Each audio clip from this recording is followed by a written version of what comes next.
En 1988, cela fait 2 ans que je planche sur la généalogie d'une 50aine de familles guyanaises.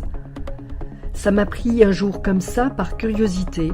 Régine Hort, ma collègue de FR3 Guyane, n'arrêtait pas de me dire qu'elle était alsacienne d'origine. Et j'ai simplement voulu en savoir plus. J'ai réussi à obtenir une petite subvention du ministère de la Culture, car il y a une opération sur le Minitel à la clé. Air France m'a offert 2 billets d'avion. J'ai pris contact avec les télévisions françaises et allemandes, mais elles ne sont pas encore convaincues que le sujet vaut un documentaire, et je suis totalement inexpérimentée en télévision. Je pars alors avec un confrère de l'AFP, Patrick, pour tourner quelques images et avec ça emporter la décision des chaînes de télévision.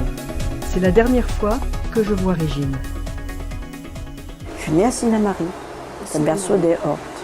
Et ton père est né à... Mon père est né par accident à l'Oyapock, parce que mon grand-père, Hort, était propriétaire d'une mine d'or dans la région de l'Oyapock. Et ma grand-mère, qui vient de Calcutta, tu vas te demander pourquoi, parce qu'elle a été volée par sa marraine, qui était elle a été volée à cette époque par sa marraine qui était la femme de pasteur. Elle n'avait pas d'enfant, cette femme-là. Elle avait baptisé ma grand-mère, qui était de famille nombreuse, Maman Ago, nous l'appelions Kanago, qu'elle s'appelait, nous l'appelions Maman Ago. Elle nous a toujours raconté quand elle avait 9 ans, qu'un jour sa marraine lui donne un bonbon, elle se réveille dans un bateau. Elle l'avait volé. Elle est allée avec son mari à Trinidad, parce qu'il professait de ce côté-là. Et quand elle était grande jeune fille, ils sont venus à Cayenne et c'est là qu'elle a connu mon grand-père Hort. Ma grand-mère maternelle est une négresse originaire d'une Peule qui a été esclave. Et puis mon arrière-grand-père Hort était alsacien. Antoine Hort est originaire de Spire, Speyer aujourd'hui, et il embarque le 6 avril 1764 pour la Guyane. C'est un pays qui a attiré beaucoup les aventuriers, qui attire jusqu'à maintenant beaucoup les aventuriers, parce que c'est le pays des grands espaces. Alors l'homme oublie vite qu'il a des comptes à rendre. Il faut te dire que jusqu'à l'âge de 7 ans, je n'ai pas quitté mon paradis qui s'appelait la région de Sinnamary. Tu as connu les savanes de Corosoni, eh bien c'est là que j'ai passé ma première enfance. Alors quand on a passé son enfance avec les gens du pays, comme je l'ai fait, puisque nous étions de famille nombreuse, mon père instituteur, ma mère institutrice, directeur et directrice d'école de cette région, alors j'étais, pour ainsi dire, avec tous les enfants du pays. Alors quand on a eu cette luminosité dans les yeux, hein, des gens qui te parlaient du bon Dieu, du diable, cela. Alors tu sais, on a passé la première enfance, c'est la première enfance qui compte dans la vie. Alors à partir de ce moment-là, c'était une mentalité spéciale.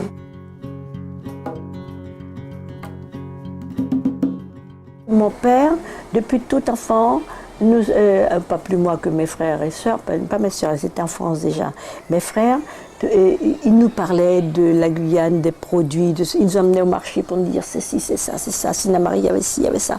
On allait au jardin botanique, et quand on allait chez des amis à eux, c'était encore des Guyanais qui avaient des oiseaux, des bêtes, etc. Alors toute mon enfance a été bercée. Et puis j'ai collectionné ça dans ma tête, mais ça m'a pas frappé. Bon, je suis partie à l'âge de 9 ans. Pour la France, nous avons fait 1 an et demi là-bas. Nous sommes revenus toujours dans les communes, etc., à la Guyane. Ensuite, je suis partie à l'âge de 15 ans pour le lycée Fénelon. Hein? Ah bon, c'était Paris.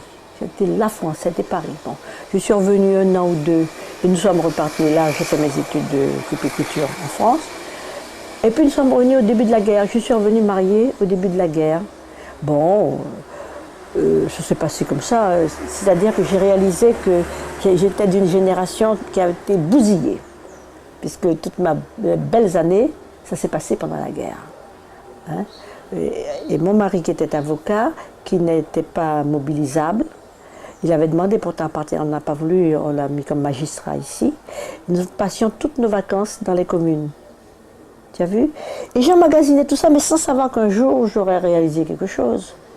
Et à la fin de la guerre, nous sommes partis pour la Martinique où j'ai fait 22 ans mariée.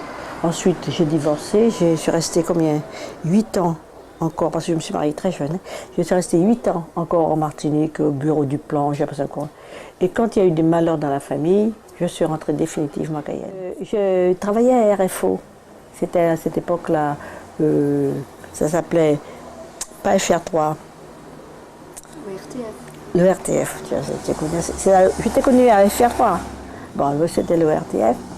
Et alors je travaillais surtout le soir, parce que j'aidais ma soeur à la pharmacie. Les soirées étaient longues. Je me disais, mon Dieu, je ne pourrais pas tenir le coup dans ce pays-là. Et puis j'ai commencé, monsieur Barra, qui était un directeur de l'ERTF, me poussait à faire des émissions. Je lui dis, mais je ne suis pas capable. J'étais simplement une petite speaker. Il me dit, mais oui, vous êtes capable. J'ai quand même ma première partie de bachot latin grec. Hein.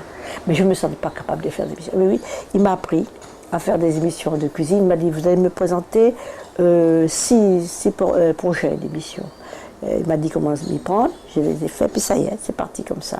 Ensuite, on m'a confié le créole guyanais, et de là, ensuite, on m'a confié des émissions sur la géographie, sur l'histoire, ainsi de suite.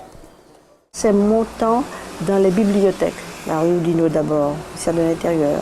Ensuite, par relation, j'ai pu avoir contact, j'ai pu avoir mon entrée à la bibliothèque de la Marine, à Vincennes. Cours-la-Reine. Alors là, j'ai trouvé des documents sensationnels. Et à mon dernier séjour, j'étais venue avec des documents que j'avais recopiés à la main, tellement les papiers étaient pourris. On ne pouvait plus m'autoriser à faire des photocopies.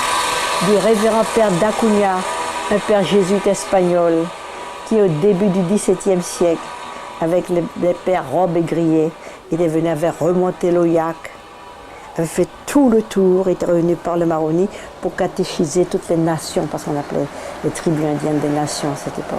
On peut trouver une recette de crème alsacienne parmi les sorbets qui se pratiquent dans le Sinnamary. Du chocolat et du café mélangés. Alors quand j'ai découvert ce sorbet qui était absolument délicieux, j'ai demandé l'origine, on m'a dit que c'était des arrière-grands-parents qui venaient d'Alsace. Et c'est effectivement, dans les livres de recettes alsaciennes, j'ai trouvé cette crème de sorbet, de café et chocolat mélangé, tu vois. Ça ne se perd pas. Enfin. Oh. Voilà. Tu sais que les femmes hortes ne se mariaient pas autrefois pour que leurs enfants s'appellent hortes. Les femmes, c'est pour te dire. Et quand je suis revenue de la Martinique en 63, j'avais divorcé en 58. Mon mari et moi, nous formions quand même un couple d'avenir. Nous étions 2 Guyanais.